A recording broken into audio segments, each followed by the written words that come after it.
जान है आप, कश्मीर की शान है आप, कश्मीर की कोटली की जान है आप, कश्मीर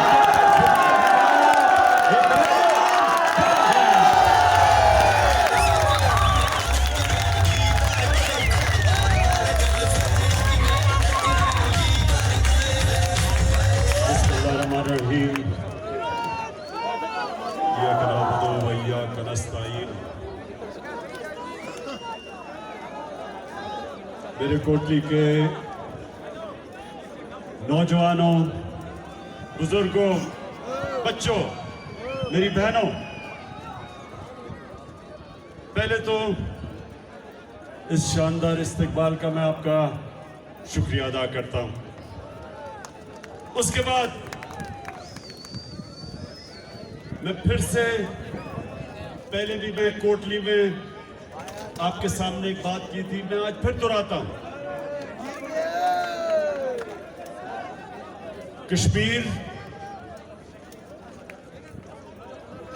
कश्मीर के लोग वो जो 150 साल से अपनी आजादी की जंग लड़ रहे हैं। पहले डोगरा राज के खिलाफ और उसके बाद 73 सालों से हिंदुस्तान से वो मुतालबा कर रहे हैं जो इंटरनेशनल कम्युनिटी ने यूनाइटेड नेशंस के जरिए सिक्योरिटी काउंसिल की रेजोल्यूशन पास की कि कश्मीर के लोगों खुद फैसला करेंगे कि क्या वो हिंदुस्तान के साथ रहना चाहते हैं या पाकिस्तान के साथ रहना चाहते हैं। तो मैंने कोटली में पहले कहा कि इंशाअल्लाह जब अल्लाह आपको ये आपका हक देगा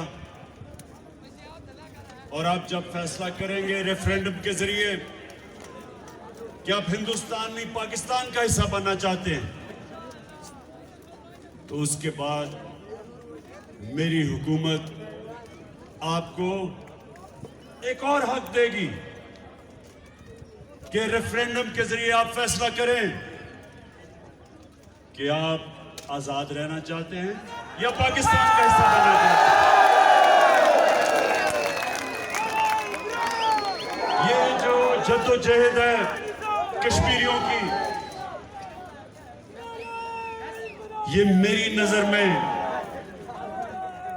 ये जमीन की जद्दोजहद नहीं है, ये जद्दोजहद ह्यूमन राइट्स की है। ये इंसानी हुकूक के अलावा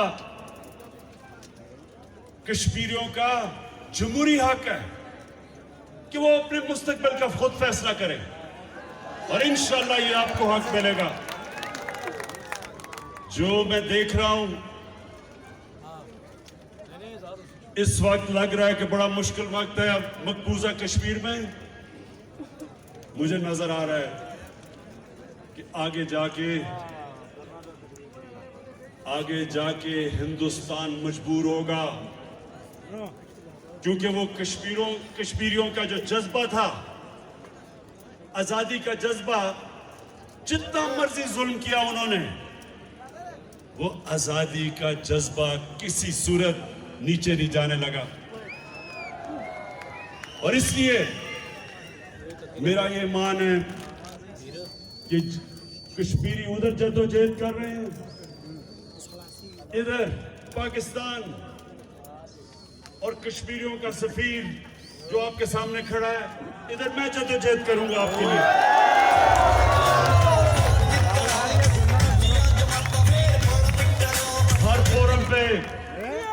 हर फोरम पे, इंटरनेशनल फोरम पे, दुनिया के जब सरबराह, मुल्कों के सरबराह को मिलूंगा, उनके सामने, मीडिया के सामने, इंटरनेशनल मीडिया के सामने कश्मीर का केस पेश करता रहूंगा। अच्छा, आपके पास ये दो पुरानी जमातों के लोग आ रहे हैं,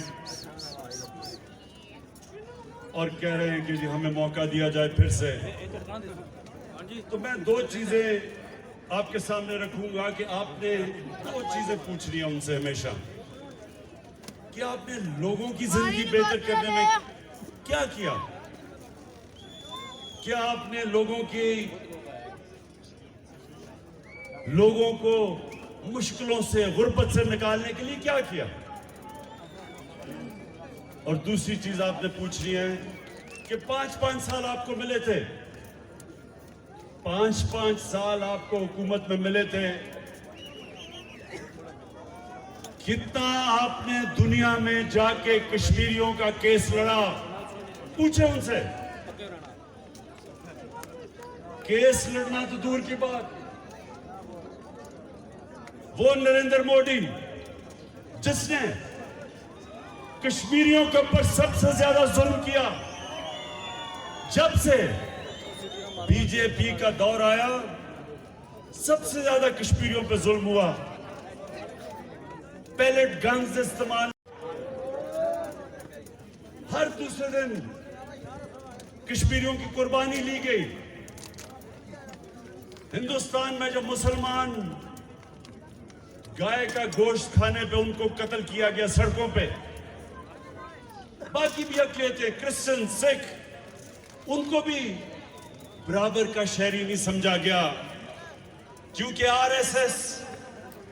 आरएसएस की एक आइडियोलॉजी है। वो समझते हैं, जो आइडियोलॉजी जो हिंदुत्व, वो समझते हैं कि बाकी शहरी, जो बाकी अक़लियतें, बाकी दीन, वो उनके बराबर के नहीं है। इनकी जो आइडियोलॉजी, ये इन्होंने किससे ली? नाज़ी जर्मनी में 100 साल पहले इन्होंने उनसे ली, जबकि जर्मन समझते थे कि हम कोई खास नस्ल हैं और बाकी हमारे बराबर के लोग नहीं। ये वही आइडियोलॉजी है जो बाकी के लोगों को अपने बराबर नहीं समझती। तो मैं अब सवाल पूछता हूं कि कितनी दफा असद जरदारी या नवाज शरीफ ने आरएसएस का नाम लिया, कितनी दफा मजम्मत की जो मुसलमानों से हिंदुस्तान में हो रहा है, और कितनी दफा इन्होंने इंटरनेशनल फोरम पे ये आरएसएस के नजरिए जो कश्मीरियों को कुचल रहा था, कितनी दफा इन्होंने उसके खिलाफ अपनी आवाज उठाई। क्यों नहीं उठाई? आवाज उठानी तो दूर की बात है, उसकी मिन्नतें करके नरेंद्र मोदी को शादी पे बुलाया गया आपने, और फिर मिन्नतें करके उसका जब नरेंद्र मोदी प्राइम मिनिस्टर बना था वहां गया, हुर्रियत के लीडर्स को नहीं मिला, कश्मीर की बात नहीं की। फॉरेन सेक्रेटरी थी पाकिस्तान की, उनका टीवी इंटरव्यू है, फॉरेन सेक्रेटरी पाकिस्तान की कहती हैं कि हमें हुक्म था कि हिंदुस्तान की आपने तनकीद नहीं करनी। तो ये क्यों था? क्यों ना जरदारी बोलता था